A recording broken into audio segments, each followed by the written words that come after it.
আল্লাহ তাআলা আমাদেরকে বড় লোকদের বিষয় থেকে, বড় লোকদের থেকে আমরা যারা গরিব আছি এই গরিবদেরকে দুইটি নিয়ামত বেশি দিয়েছেন। কয়টি নিয়ামত? দুইটি নিয়ামত বেশি দিয়েছেন। একটা হলো ঘুমের নিয়ামত। কিসের নিয়ামত? ঘুমের নিয়ামত। দেখবেন একজন রিক্সা চালক সারাদিন সে রিক্সা চালাইবে, রিক্সা চালানোর পরে যখন রাত হবে তখন কোনো মতে একটু খাইয়া টাইয়া সে ফুটপাতের মধ্যে রিক্সাটাকে খাড়া করাইয়া ওই রিক্সার মধ্যে ঘুমায় পড়ে, ঠিক কিনা? এই যে মশায় আইসা কামড়ায়, গাড়ির এত হরেন, এত আওয়াজ, এত আওয়াজের মধ্যে সে এরকম ভাবে নাক টেনে ঘুমায় যে টাটা ট্রাকের ইঞ্জিন ফেল করে ফেলায়, ঠিক কিনা? যে এরকম ভাবে ঘুমায় তার কোনো হুঁশই থাকে না।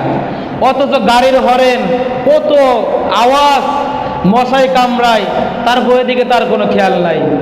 তো এই যে ঘুমের একটা নিয়ামত, এটা কে দিয়েছেন? আল্লাহ তাআলা গরিবকে দিয়েছেন।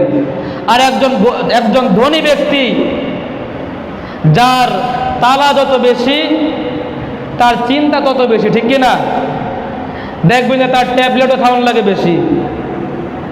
এত সুন্দর ঘর, এসি ফিট করা, সুন্দর বিছানা, নরম বিছানা এবং ঘরের মধ্যে স্প্রে করা, সেই এত সুন্দর বিছানার মধ্যে সে ঠিক মতন ঘুমাইতেও পারে না, ঠিক কিনা? শান্তি মতো একটু ঘুমাইতে পারে না, নানান চিন্তা তার মাথায় থাকে যে আগামীকাল সে কি করবে। এবং যদি এই সময় যদি একটা মশা যদি এসে যদি একটা শব্দ করে, তার ঘুম ভাঙে কি ভাঙে না? সে আর ওই রাত্রে ঘুমাইতে পারে না, ঠিক কিনা? আর একজন গরিব সে নাক টেনে ঘুমাইতেছে, এত শব্দ থাকার পরও তার একটু ঘুমে কোনো ব্যাঘাত ঘটতেছে না। এদিকে খেয়াল দিই। আর একটা নিয়ামত হলো খাওয়ার নিয়ামত। কিসের নিয়ামত? একটু কথা বলি, কথা না বলে তো আমি বুঝবো না, আমি আপনি জানতেছি না জানতেছি। আল্লাহ তাআলার নিয়ামত আমরা পাইয়া আল্লাহ তাআলার শুকরিয়া আদায় যদি না করতে পারি তাহলে কিভাবে? একটা হলো ঘুমের নিয়ামত, আর একটা হলো খাওয়ার নিয়ামত। দেখবেন একজন গরিব আল্লাহর বান্দা সারা রাত সে মাটি কাটলো। কি কাটলো?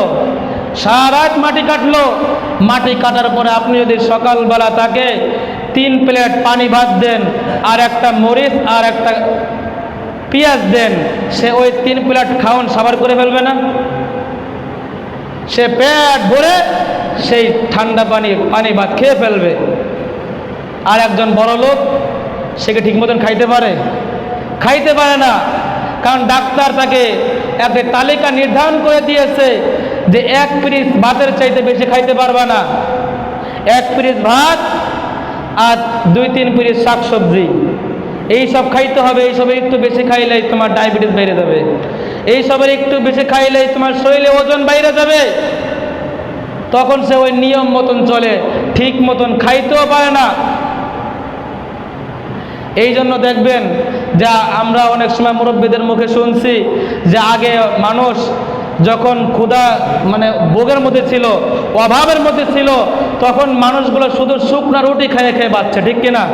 তারা কি করছে? ওই সময় শুধু শুকনা রুটি খেয়ে খেয়ে আর পানি খেয়ে জীবন বাঁচাইছে। আর বড় লোকরা অনেক শান্তি মতন খাইছে। কিন্তু আল্লাহ তাআলা এখন সেই চাকাটা ঘুরাই দিচ্ছেন।